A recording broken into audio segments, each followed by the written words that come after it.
So I got a neat video for you guys today, and what I'm going to discuss with you is Ascension symptoms, because this is a topic that I've seen pop up a lot lately. A lot of people have been discussing it, so I want to give you my opinions on it. Now, when it comes to Ascension symptoms, what does that essentially mean?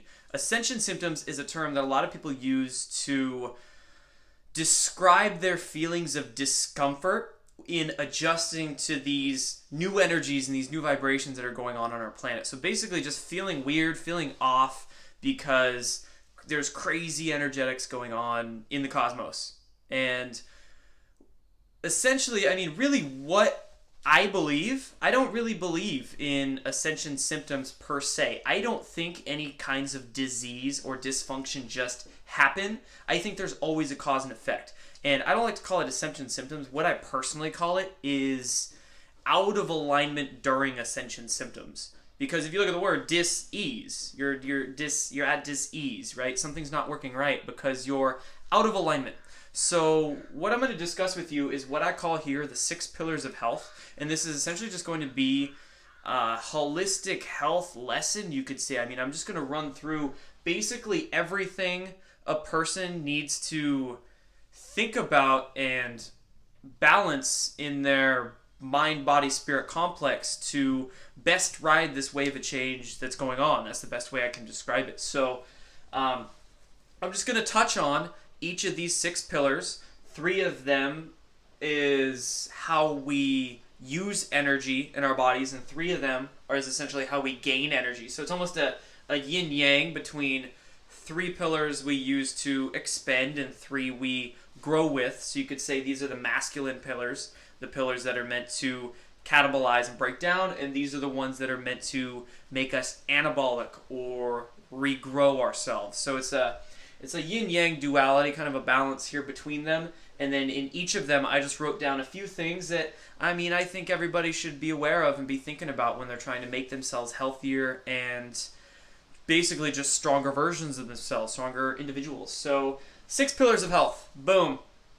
It's really cheesy. I love it. First, we'll do the red boxes over here. And these ones are essentially move, think, and breathe. It's how you move, how you think, and how you breathe are all ways that you use energy with. And essentially what you want to do is minimize the energy that you need to expend, or essentially know how to expend that energy properly, I should say. So when we move, I mean, a lot of people these days just simply have muscular imbalances riddled all over their bodies, and it's causing really bad postures and a lot of joint pains and things like that. Because when it comes to your physical body, I wrote down here static posture, static postural balance. And your static posture is essentially how you stand there, right? How your body situates itself when it's at rest. And this is the point in which all movement stems from. So if you have a really bad posture, it's going to be really tough to move. Your joints aren't going to be able to move through their full range of motion, and you're going to get locked up somewhere. A lot of people get frozen shoulders. You'll get hip impingements, shoulder impingements, all kinds of different things. Joint pain and muscular tension is associated with these muscular imbalances because your muscles are essentially like a lever. And on one side, if you overdevelop that side by using it a lot, the other side's going to get very, very weak. And the best metaphor, the best thing I can show you right now is essentially my shoulder girdle right here. And I'll make more videos again on like each of these topics. Maybe this will be a series, right? This will be like the first overview, and I'll get more in depth into each of these. But essentially what you want to do is balance your structural frame. So if I have a very tight chest, which many people do because what do we do all the time? Sit at desks, drive cars. We have our shoulders in flexed positions, per se, which is up like this. So our chest muscles become very tight. They become chronically tight and always want to yank our shoulder forward. So you'll see a lot of people walking around with a rounded shoulder posture, and this puts a lot of stress on your rotator cuff and creates a lot of imbalance around your whole shoulder girdle and your neck and basically everything. I mean, our biomechanics work as a holistic system. So that's very crucial to balance our physical body with, right? Your brain, your everything, your heart will work better with better posture. So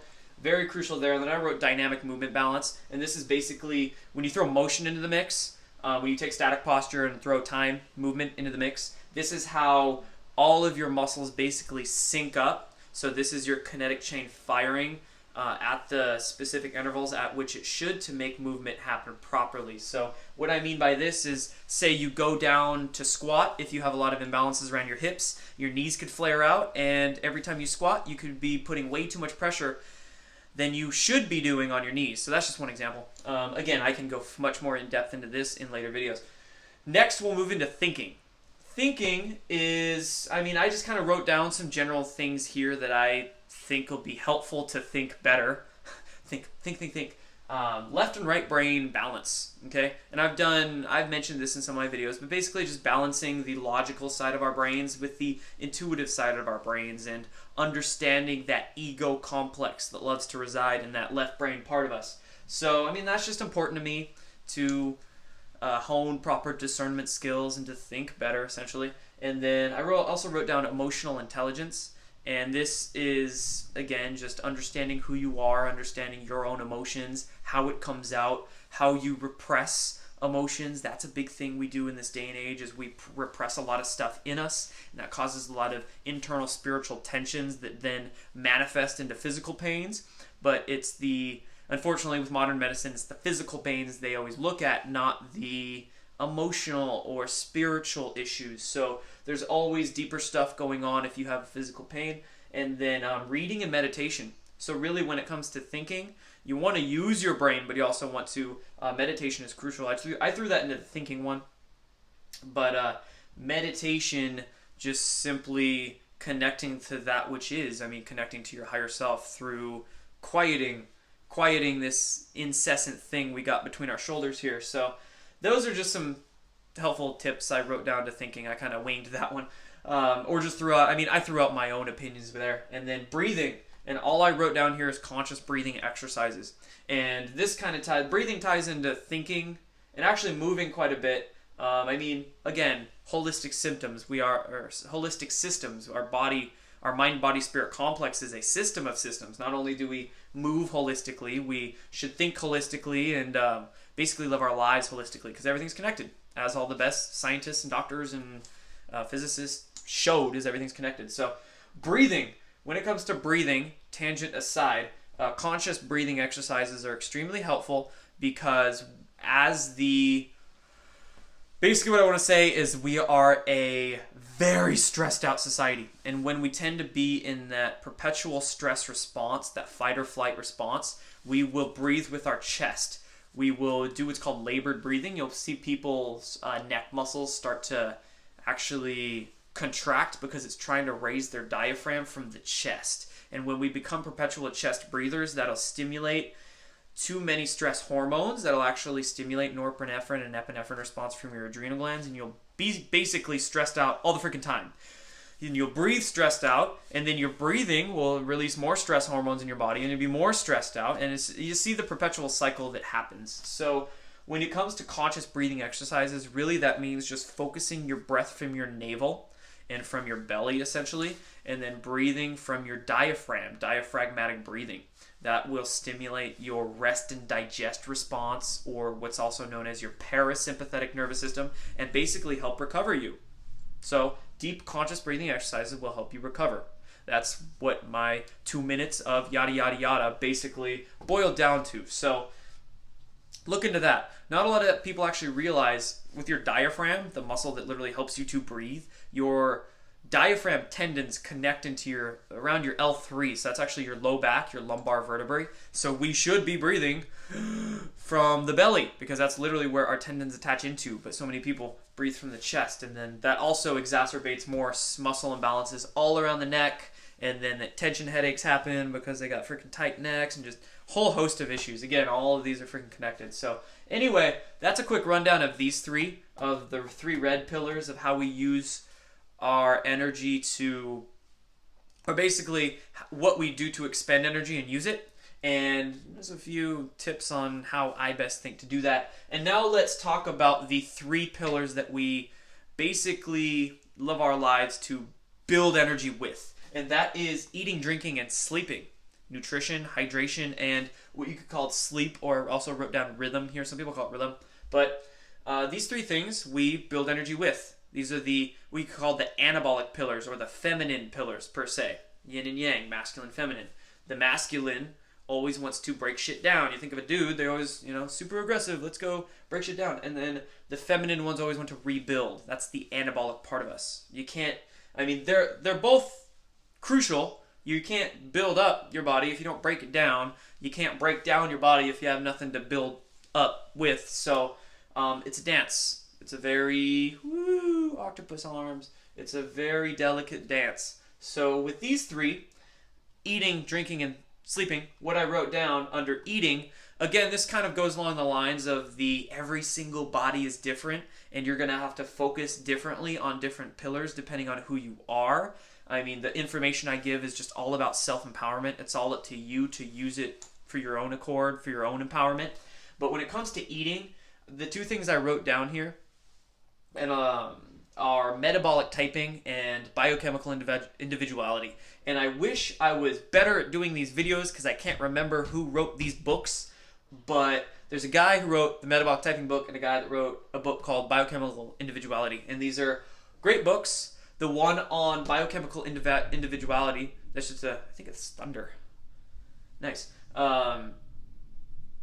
Biochemical individuality is just a very fancy way of saying that all of our body's different and we're all going to require different nutrient counts, okay? And one person might be, their organs might literally be larger. Their metabolic rate might be much different than this person that's also 5'10", that's also a man. And right, every single body is different. So I can thrive on less calories. I can eat under 2,000 calories a day and actually feel great. Not a lot of people can do that. Some people need 3,000 to 4,000 calories a day just to feel normal. So again, we're all different.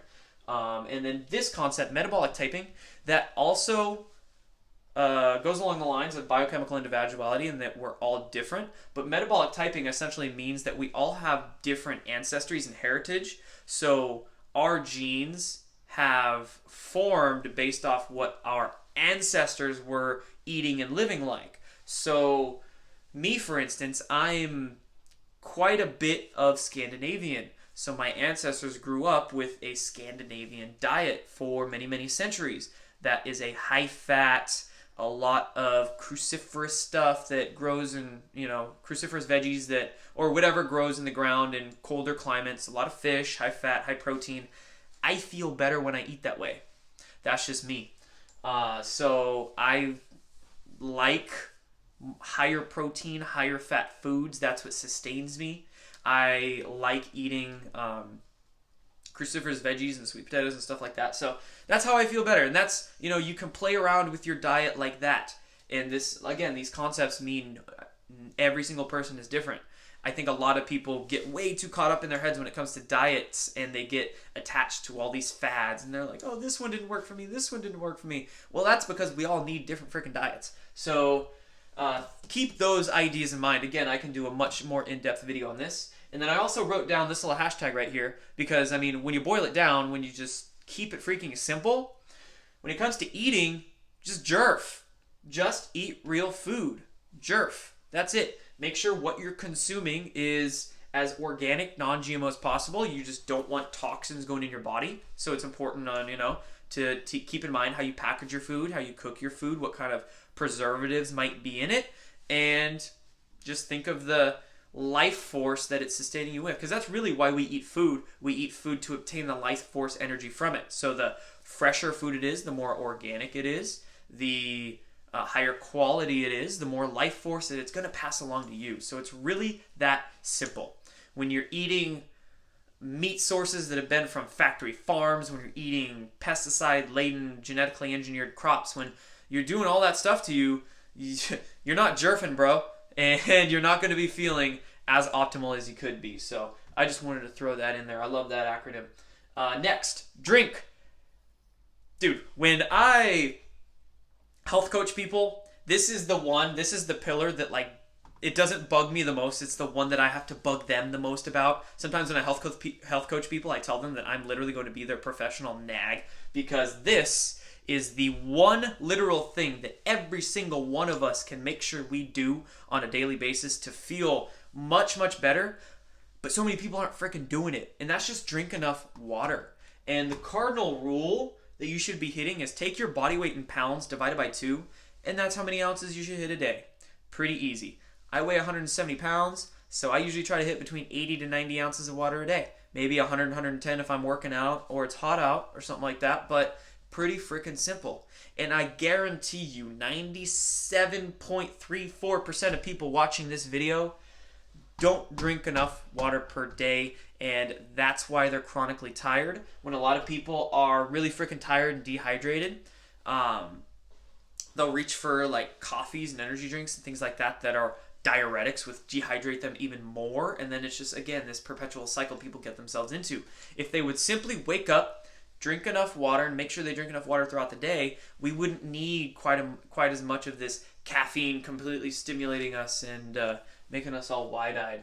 And I also wrote down here water energetics, which is just very, very interesting to me, in that you can actually energize your water through different means, whether it's a water structurizer with different toroidal mechanisms it uses to energize it, or different products like dissolved oxygen drops or Willard's water or anything like that. You can actually play around with your water, or you can just simply just add electrolytes to it, or like Himalayan pink salt to make it better. But lots of stuff you can do to hydrate yourself much better. But again, stay away from the pointless things. Stay away from the pointless fruit juices that are just flavored sugar water. Stay away from milk. You know, we're not cows. We're not meant to grow into 1,000 to 2,000 pound mammals in a year. So stay away from milk. Stay away from the soda pops and all this pointless stuff like that. So drink right, eat right, and sleep right.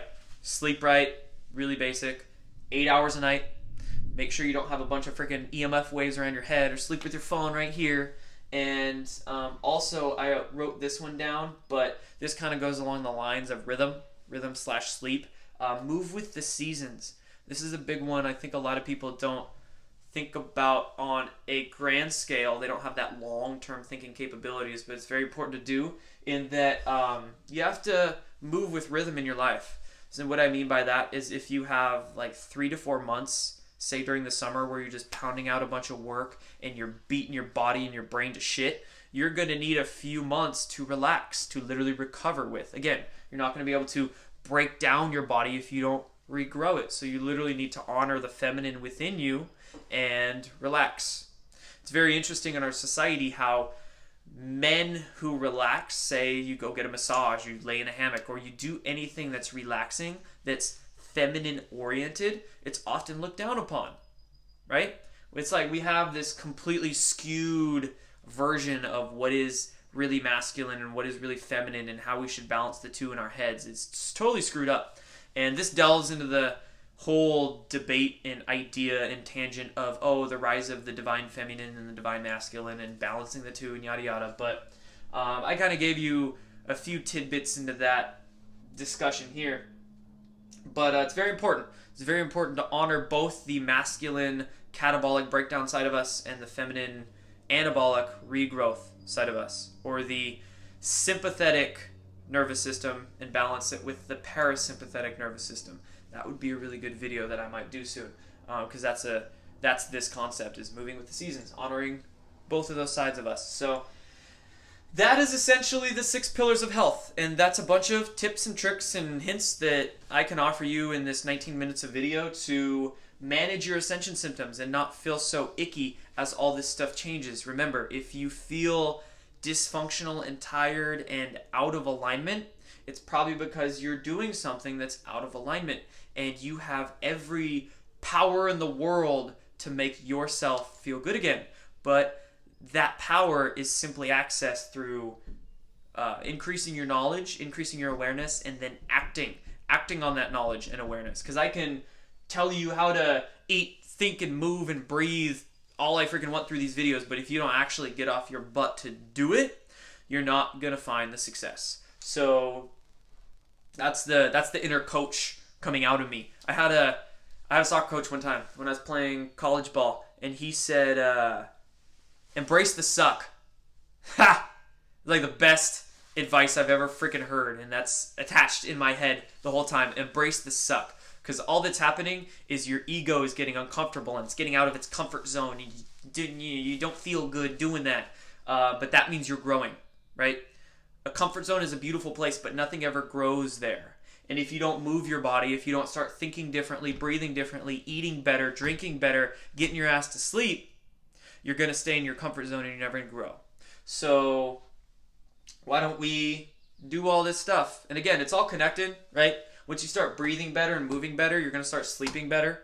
Once you start thinking better, I guarantee you, you're going to start eating and drinking better because you're going to know what to eat and drink. You know, when you eat better, you're going to think better. When you eat better, you'll actually move better because you won't have as much inflammation in your gut. If you actually have gastrointestinal inflammation, that can lead to back pain. You know, there's a lot of dots that connect that a lot of people don't connect. So again, it's all connected. Focus on each of these pillars and you'll be feeling a whole lot better soon. And if you guys have any questions, comments, concerns, complaints, let me know below this video. I'm probably going to make this into a series and I'll just focus on each one of these pillars. So if you guys have any specific things you want me to address in any of these regards, just let me know. I'll be back soon.